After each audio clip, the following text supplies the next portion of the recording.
Hello मित्रांनो, पाहू शकता तुम्ही महाराष्ट्रामधली गटारी अतिशय उत्कृष्ट प्रमाणे या ठिकाणी चाललेलं आहे. आमचे परशा तात्या आणि धोंडू तात्या हे दोघेही गटारी यांची एकदम जोरात चाललेली. अरे वा वा वा वा वा वा. परशा तात्या खाली झोपलेले आहेत.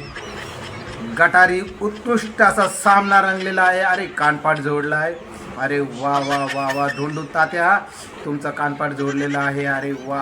आणि प्रेक्षकांनाही खूप मजा येते. बघा, पावसाळीची गटारी सुरू आहे आणि श्रावण उद्यापासून सुरू होणार आहे. तर हे आपला गटारी सामना उत्कृष्ट प्रकारे रंगलेला आहे. परशा तात्या चॅलेंज करतात, मला फक्त तू मारून दाखव म्हणून. परंतु परशा तात्या आणि धोंडू तात्या उत्कृष्ट असा, अरे बाप रे, प्रेक्षकांमध्ये जाऊन आणि आपल्याला जे दाखवायचं आहे ते त्यांनी त्यांचा जोर दाखवलेला आहे.